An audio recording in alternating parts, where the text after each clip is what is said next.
Blue Eyes White Dragon has continuously shown itself to be one of the best decks of modern Yu-Gi-Oh! Today we're back at it again with another undefeated deck profile showcasing my Blue Eyes White Dragons. In today's video, we're going to be going over my deck list that I've taken 12-0 to win 4 different tournaments going under the new April 2025 Forbidden Unlimited list. Let's go ahead and show the Blue Eyes. Alright, Devastators, it's time for us to take a look at another beautiful, undefeated Blue Eyes White Dragon deck profile. Yeah, I've gone 12-0 with this list so far. I've won 4 different tournaments with it, all first place, and it's just been such a blast to be playing Blue Eyes. This deck is so powerful still, and it's just going to get better and better over time up through the national season. So before we jump into the deck profile, make sure to like the video, subscribe to the channel if you're new here, and definitely leave a comment down in the comment section below. Let me know what you guys think about the Blue Eyes White Dragon. One more thing, I just want to thank all of my channel members for your guys' support, and definitely a big shout out to all the members of the Patreon for being on those different tiers. If you guys want to support the channel further and help continue to allow me to do what I do, you can click the join button below or join that Patreon. Links in the description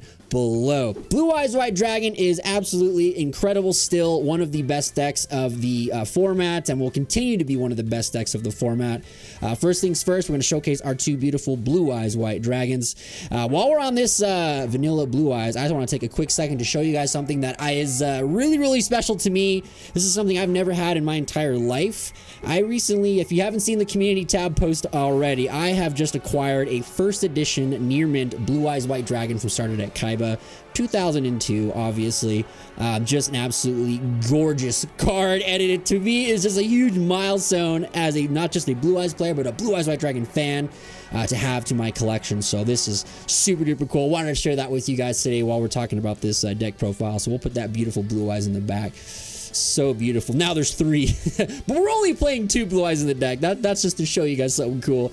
We got triple Maiden of Whites, never gonna change that number. Then we got 3 Sage with Eyes of Blue. I did pull 1 Platinum version in one of my Stampede packs, so I was like, yeah, I'll just throw it in because it looks kind of cool. So the Blue Eyes engine does not change in any way, shape, or form. We also have the 3 Primite Dragon Ether Barrel. This isn't gonna change either. This card obviously is just really powerful. Then we've got our 3 copies of Wishes for Eyes of Blue. Then we've got the 1 Roar of the Blue-Eyed Dragons, the 1 Mausoleum of White, the True Lights, good old Majesty of the White Dragons, our triple copies of Primite Lordly Load, and then we are on, for this deck profile, 2 copies of Primite Drill Beam. I was at YCS Houston. I was a VIP there, so I got to crush it all weekend in the VIP area. Sadly, did not get to the top cut. I ended up X3 after Swiss. I did play all the rounds, and I had a great time playing 3 copies of this in Houston.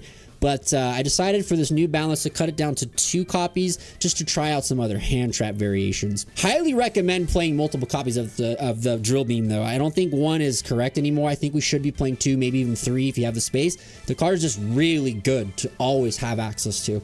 Last spell in the deck is Triple Tactics Talent. I was playing 3 of these as well when I was in Houston. Obviously the card is now limited, so we're going to only play 1 copy of it, but this has been a very solid engine of cards for me over the last couple weeks. All right, next up is the hand traps. Always a lot of them. There's even more than last time. So we've got triple copies of Effect Veiler, of course. There is argument to drop this to 2 if you want to try other ratios of other hand traps. I would say Effect Veiler is probably one of the ones you could cut down to 2 or even 1 because it is searchable. We have triple Ash Blossom. For now, I've been playing triple Moltrami Fuvalos back in the deck. Thankfully, this card is now reprinted, so a lot of people can now get access to this card much easier thanks to Rarity Collection Stampede. So very cool. But with the little interim format where people are unsure of what's going on, a card like Fuvalos is just really good to play in your main deck. And this card has been doing very well for me. It's obviously an easy side out as well. So very good card though. I recommend playing it if you get access to it. It's very good. I've also been playing triple Droll and Lockbird in the main deck. I've been on this card for a while, for 2 months now. This card I also played in 3 copies in Houston, and this card was just so freaking strong, man. It's a turn skip. Honestly, a lot of the decks right now that's just kind of like a turn skip. There's a lot of just bad plays that people have to do if they actually want to play through Droll. So it's really good. It does conflict with Fuvalos, of course, with the draws, but depending on the matchup, you can kind of just force Fuva first, and then if you really need to Droll, you can Droll, or just save the Droll for later. It really depends. Now, a card I've been testing out since the new ban list has been Ghost Bell and Haunted Mansion. This card is really, really good. Like Ghost Ogre, it's one of those other hand traps that when paired with other ones like Ash, Nib, Valor, Fuvalos, etc., just give you so much extra power. By itself, it's not really that effective on its own, but when you pair it with 2 or 3 or even 4 hand traps, this card is crazy good because it gives you so much coverage against all of the decks right now. It stops all the Fiendsmith cards. It stops Ryziel cards like Cross. It also stops Bestials, Called by of the Grave, and just so much more. Like, this hits all the Mitsurugi cards. Like, this card just does a lot for you. Also hits everything in the mirror. It's really, really good. I would not be surprised if this card picks up a little bit of steam in the next format. Definitely after National Season, once Dragon Tail and Yummy come out, Bell is going to be really good. Like, I would not be surprised if people main 3 of it. I kind of want to play a 3rd copy of it. Just a quick aside. The card's been really, really good. We've also got Triple Imperm, of course. This is another card you just kind of always will play for the most part in this. And then you also have the Triple Dominus Purge.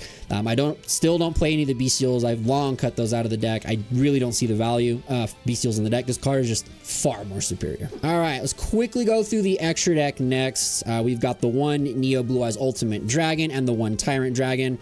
Obviously, both very, very powerful cards. Tyrant Dragon alone is a pseudo win condition for the deck most of the time. We've got our 2 copies of Blue Eye Spirit Dragon, the 1 Moonlight, the 1 Lightstorm, and the 1 Azure Eyes. I'm still playing this card. I still really, really like it. I might cut it though because we'll kind of see what Ryziel's up to. There's a lot of answers to the deck now. It's very brittle with Detonator at 1, so I don't know if this card's really needed anymore. I was only playing this card for Ryziel because they have literally no way to out this. I might just cut this card though once the actual format officially is like in like full swing. 1 Blue Eyes Ultimate Spirit. We've got the 2 Spirit with Eyes of Blue. I have been playing 2 copies of Heavenly Spheres because I cut Metaltronus out of my deck. I was playing Ultimate Slayer in Houston, and then I did start playing the 2 of the 4 tournaments I won. I had Metaltronus. One time it was in the main, the other time it was in the side, and I just cut the card out entirely. Like right now, I just don't think it's needed. It might come up again once the format gets crazy again after Alliance Insight for National Season, but right now, like I cut out the White Binder and the Detonator and just decided to put the Heavenly Spheres back in. We got the Lino, of course, the 1 SP Little Knight, and then the Typhon for our 15th card. All right, and lastly, my side deck for this, obviously, Triple Lancia. You know, Malice is still ridiculous. 3 Molcharmy Meows because Malice is so really good, and also you can sort of play this against Mitsurugi and Fiendsmith decks because they do summon from the graveyard a number of times in the turn, so it's kind of like a like a Pot of Greed, if you will, if they actually play through it. But it's more so aimed at Malice, but it does have a little bit more utility. You could argue that Perulia is the better choice here, or just you could side Fuvalos as well here and just main something else.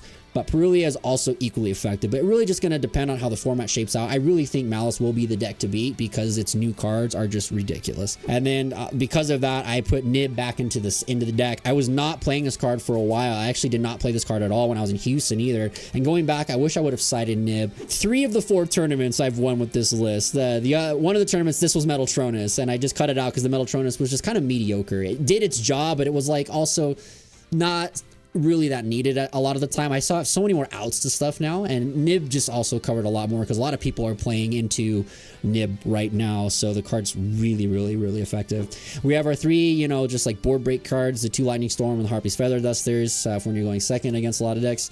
And then last but not least, our triple Solemn Judgment. Man, just rotating this card constantly with Tyrant is just like so cool, man. It's really, really cool. All right, Devastators, that's my undefeated deck list for the 2025 April Forbidden and Limited list in Yu-Gi-Oh! For Blue Eyes White Dragon. Definitely make sure to like the video on your way out, subscribe to the channel if you're new here, and let me know in the comment section below what do you guys think of my deck. I want to give a huge special shout out to all the members of the Patreon, especially our Dictators Devastation, Wyman Guy, JT, Larry D, Quinn, Savvy, That Guy, Captain Trips, Puppy Pack, our Moon Tier Zephyros, our Monkey of the Galactic, and all the Kings of Devastation, Condor FJ, Essel Spartan, Severus, and my mom. And another thank you to all the members of the Devastator Squad, especially our Duelist Tier, Larry D, Puppy Pack, and our King of Games, Captain Leaf. Mom, thank you so much for being one of my Kings of Devastation. I love you so much. Devastators, you guys are the best. I can't wait to see you in the future videos and live streams that come. And until then, stay awesome.